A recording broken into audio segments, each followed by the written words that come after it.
Bismillahirrahmanirrahim. Assalamualaikum warahmatullahi wabarakatuh. Hari ini kita akan belajar terkait mata kuliah statistika PM201. Di sini kita akan belajar terkait kontrak kuliah yang akan kita lakukan dalam pembelajaran satu semester ini.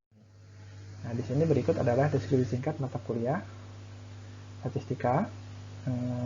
Dalam perkuliahan ini dibahas tentang konsep statistik dan statistika, penyajian data dalam bentuk diagram dan tabel, ukuran pemusatan, ukuran letak, ukuran penyebaran, skor baku atau skor Z dan T sebetulnya, dan koefisien variasi serta bentuk distribusi frekuensi, uji keterkaitan, konsep statistika inferensial, hipotesis dan pengujian hipotesis.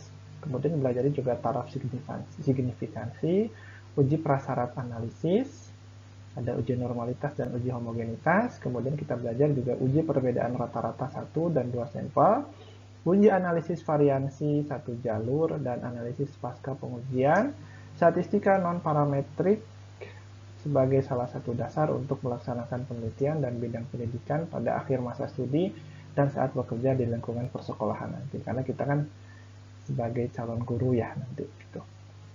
Kemudian kenapa kita harus belajar mata kuliah ini? Mata kuliah ini merupakan bagian dari capaian pembelajaran program studi. Yang pertama adalah poin pengetahuan nomor 6. Mahasiswa mampu menguasai prinsip dan teknik komputasi yang baik dalam pemecahan masalah dinamika di bidang area aplikasi multimedia. Karena kita nanti akan menggunakan beberapa aplikasi pengolah data statistik. Nah, kemudian poin 7 ini, mahasiswa mampu menguasai perencanaan, analisa, rancangan, penerapan, evaluasi, pemeliharaan, dan pengelolaan sistem multimedia dengan kinerja dan integritas aplikasi yang optimal.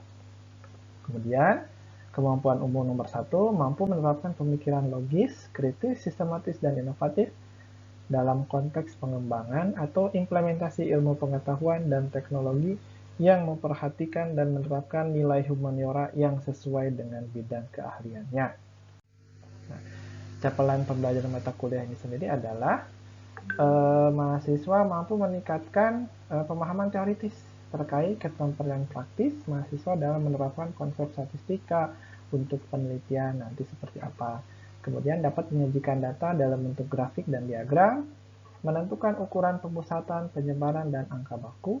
Kemudian bentuk distribusi frekuensi, ada kemencengan, ada kurtosis. Kemudian merumuskan, menguji hipotesis pada suatu taraf signifikansi, menguji prasyarat, analisis, dan juga uji normalitas dan uji homogenitas, melakukan uji perbedaan rata-rata, dan suatu sampel. Nah, intinya dapat diimplementasikan pemecahan masalah.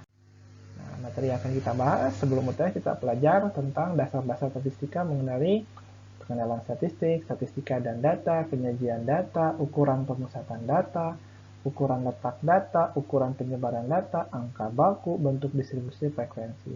Dan setelah UTS nanti kita akan belajar uji keterkaitan data, konsep statistika inferensial, hipotesis dan pengujian hipotesis, taraf signifikansi, belajar uji prasyarat analisis, kemudian uji perbedaan rata-rata satu sampel, uji perbedaan rata-rata 2 sampel, uji analisis variansi satu jalur dan analisis pasca pengujian. Itu juga akan belajar statistika non-parametrik. Nah, komposisi penilaian dalam mata kuliah ini yang pertama adalah 10% adalah tugas, 15% nanti akan ada tugas kelompok, 15% nanti akan kuis, 30% UTS, dan 30% UAS. Sistem penilaian yang berlaku di Universitas Pendidikan Indonesia seperti ini. Jadi kalau mau dapat A, nanti nilai ujiannya harus di atas 92. Dan berlaku ke bawah seterusnya. Sistem perkuliahan, karena kita masih dalam masa pandemi, jadi sistem perkuliahan kita akan menggunakan video conference dalam Google Meet atau Zoom. Saya juga akan membuat beberapa video pembelajaran dalam YouTube. Nanti silahkan di like, comment, and subscribe ya channelnya. Kemudian kita akan belajar ada tugas terstruktur dalam Google Classroom. Terkait referensi, ini mungkin yang bisa dicatat untuk proses perkuliahan. Nah, ada beberapa nih sebetulnya yang Pak Sujana, metode logistika sudah. Yang lain juga semuanya bagus, ini ada Bu Yeni, nah ini juga bagus. Jadi mungkin yang dapat saya sampaikan dalam pertemuan ini. Sekian pertemuan dari saya. Assalamualaikum warahmatullahi wabarakatuh.